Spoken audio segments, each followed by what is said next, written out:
Now that we have our payment plans and coupons ready, let's go ahead and learn about the additional offers we can add to our order forms.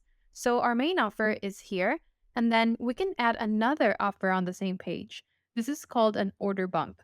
So just click here on order bump and then choose the type of product I'm selling. Let's choose a digital product, let's say another course, and I'll give full access to it. After that, I would just repeat the steps I went through with my main offer. So I would just add a price plan. You can choose one from the list or create a new one that's totally up to you. Just remember to click save. And then we're going to go back to the editor for my order form page and add a new element to it. This is the order bump element. You can look for it in our element menu right here on the left and drag it straight to the page like so. As you can see, there's a placeholder text, so you have to customize it and write about the offer. Remember, an order bump is usually something that your ideal client might want or need if they are already buying your main offer. So it's like a complementary resource, if you will. This is actually a really good sales tactic, and our most successful users swear by it. So now here's what our order form looks like with the order bump. And what's really cool about this is that they don't have to go through a whole other different payment process. They only need to check this checkbox and the second offer will be added to their order. Now, remember our funnel had another page called the upsell page.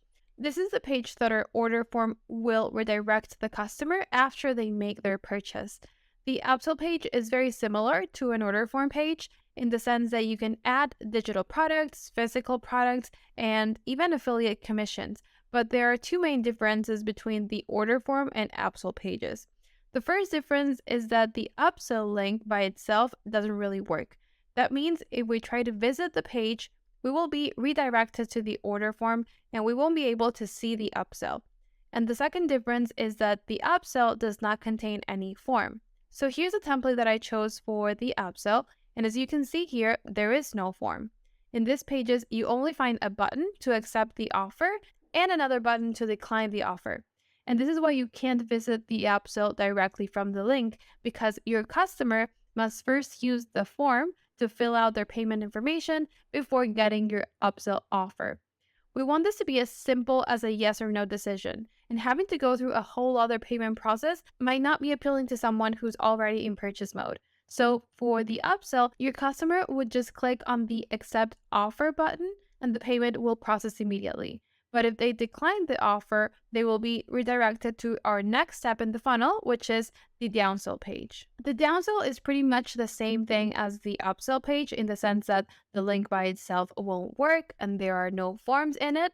The difference here relies in your sales strategy. Usually, downsells offer a lower price product that might get customers who are on the fence about buying to take action. Now, redirections for both upsell and downsells are made automatically upon decision. So when someone accepts the upsell offer, they will skip the downsell and will go to the thank you page directly. But if someone declines the upsell offer, they will go to the downsell. Once there, whether they accept or decline, they will be redirected to the thank you page. Now, we can also add other upsells to the funnel. Really, you can add as many as you want. So let's do that. Let's add another upsell and choose a template for it. Okay, so now the second upsell is ready. We just need to put it after the first order form or after the upsell or even after the downsell. So if you put it here, it will be the first page that appears when the customer validates the payment in the order form. If you put the second upsell after the first one, the customer will come from the order form to the first upsell and then from the first upsell to the second one, no matter what choice they make in the first upsell. If you put the second upsell after the downsell, the customer will come from the order form and they will land on the first upsell. Here, if they accept the upsell, they will go to the second upsell directly. But if they decline the first upsell, then they will see the downsell page. After that, they will see the second upsell, and finally, they will be redirected to the thank you page. And it really doesn't matter what they decide on in the second upsell, whether they accept the offer or decline the offer. The last step for them will be the thank you page.